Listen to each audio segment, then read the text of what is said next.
Kick specifically is a platform that has a lot of Twitter accounts associated with it. And every single day, things just get weirder and weirder on Twitter. And I don't know why a lot of this specifically happens and are related to Kick. I'm at a point where I swear to God, like, it's part of Kick's strategy.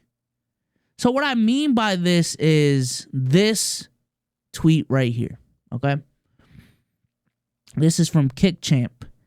Nike ends partnership with Kai Cenat after bathroom incident involving a 16-year-old. So this is a situation we actually talked about last stream, I believe, or the stream before. Kai Cenat and friends, trolled Rakai while he was in the bathroom taking a dookie, taking a deuce, one might say. And, I was definitely not defending Kai for this situation. But, let's just read the post here. And I know this font too. It's crazy. All right, never mind. At Nike, we are committed to upholding the highest standards of integrity, respect, and responsibility. Following recent events involving Kai Cenat, we have made the decision to end our partnership with him effective immediately. We believe in fostering a culture that aligns with our values and the communities we serve. Our focus remains on supporting athletes, creators, and individuals who embody the principles of respect and inclusivity. Nike. First of all, I know the fonts. You ain't tricking me. You may trick a 9-year-old, but not me. This is B-Bass New O. Bold. Yeah. Stop playing with me, chat. This is a picture of Kai right here, but there's a community note right here that says, this image appears to be manipulated as there is no official confirmation from Nike that it has ended its partnership with Kai Cenat. This user is engagement baiting for interactions. Okay? And I'm not gonna lie,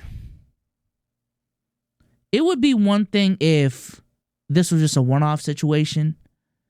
And I think it would also be another thing if this was like Centel. I think Centel is a little bit different because it's clearly a parody account.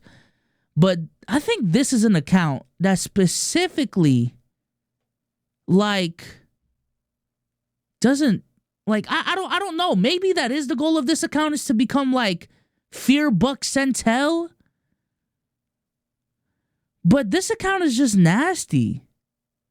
This account is just nasty. And I don't know why we keep on supporting and we keep on engaging with accounts like this that are clearly lying. I will say this about Twitter. One of the best things about Twitter in this Elon era is community notes. You know what I'm saying? This is the closest thing we have to verified things on the platform. But one of the worst things to ever happen to Twitter was the devaluing of the blue check mark. Now literally anyone can get a blue check mark. I have a blue check mark. And I'm going to be honest with you, before the Elon era, I don't deserve that shit. But also they added this gold check mark, right? For official verified accounts. And this is supposed to be essentially the new blue check mark. Yeah, I tried looking into how to actually get this for a playback. I'm going to just spill the beans. You can pay for this too. You can literally pay for this too. Matter of fact, let me go ahead and, hide my screen here real quick. Okay, we can do this. Literally. So if we go here, right? If we go here, it says this account is verified because it's an official organization on X. If you, keep on going, essentially it just says you have to verify through verified organizations. All you got to do is literally go here. Okay? And you can pay a monthly rate of $200 a month or $1,000 a month for the full access popular. To get this gold check mark, and you have to go through some more rigorous verification process. But essentially, you can pay for it. So essentially, the most elusive badge you can get on Twitter you can just pay for now. You know what I'm saying? So apparently that the fake news got so much traction that Kai Cenat himself had to address these allegations. Let me go ahead and share here real quick. All right, boom. Here we go. Get out the way real quick. Chat. All the fake shit I see on Twitter from these random ass pages, do not believe it, please. I repeat, all this fake shit y'all seeing on Twitter, what these I don't pay no mind, I don't really care. But do not believe it. Why is people asking me if I got dropped by Nike? Chat.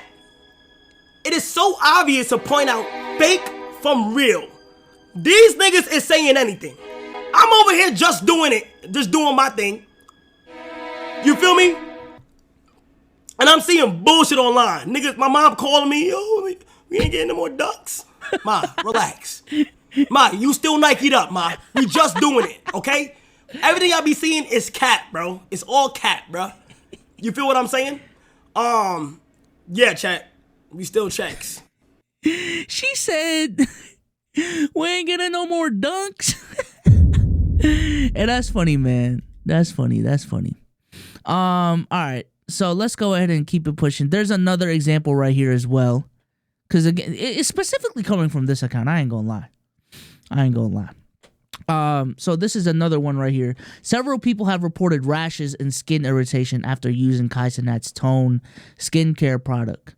Oh my God. This right here is actually my least favorite community note. Please, Twitter. I'm never gonna call you X. I don't give a fuck.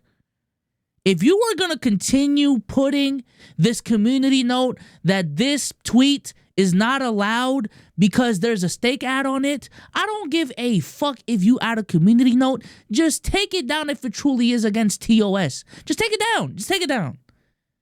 Like at this point, it is so obvious. Like it's unavoidable. And at this point, this is like a similar thing to how the NBA has the last 2-minute report. I think the last 2-minute report is actually fucking useless if nothing is gonna come from it. Okay, you missed the call. So what? You gonna change it? Nothing. Like at that point, just take it off. Just fucking take it off. But yeah, I think when it comes to accounts like this, someone made a good point. Low key chat, they may be a necessary evil. In the stage of online literacy that we're at, I think more than ever, it is important to check your sources. It is more important than ever to know the source that your information is coming from.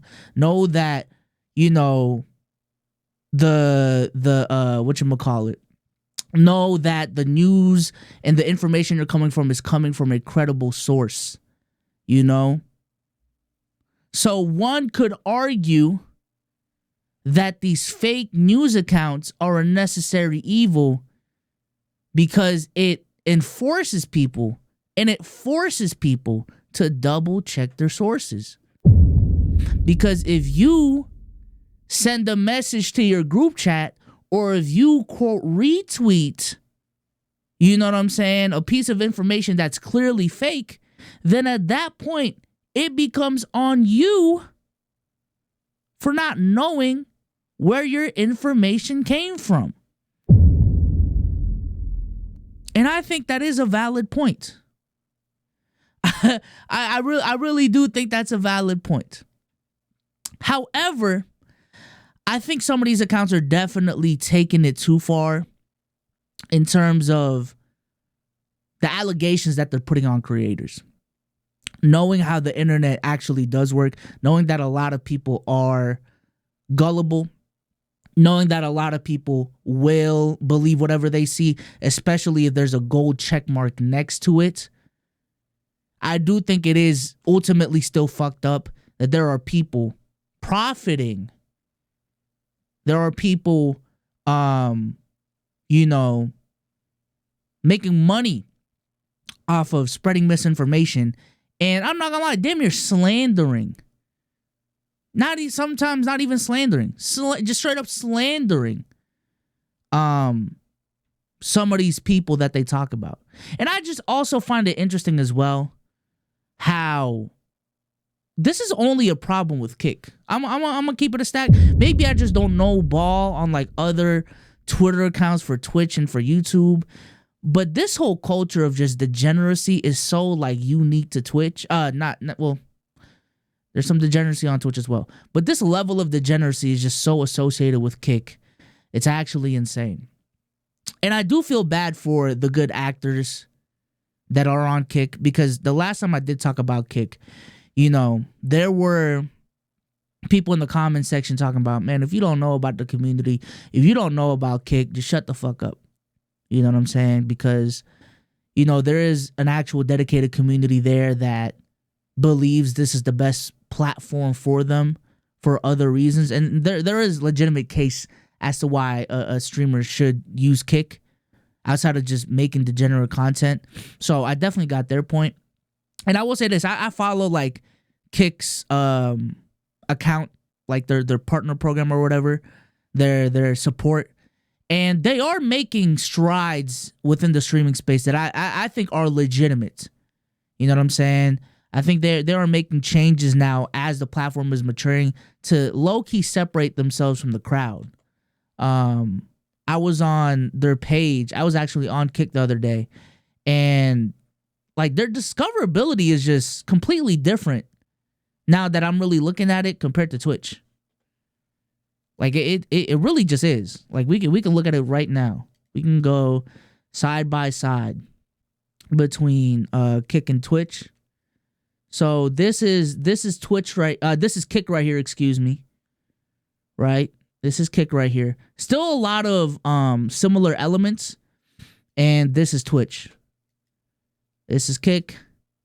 This is Twitch. There's some minor differences, and I think the main difference to me is this homepage thing that they got, also showing the top live categories on the homepage straight up, I think is a little bit different. And showing just chatting right up here is different as well. So there's some minor tweaks that they're making that I think is very, very interesting. It's kind of like crypto at this point. It's kind of like NFTs. It's kind of like all of these different things. There may be some good actors in this space, but the rep is so fucked up. You can't repair it.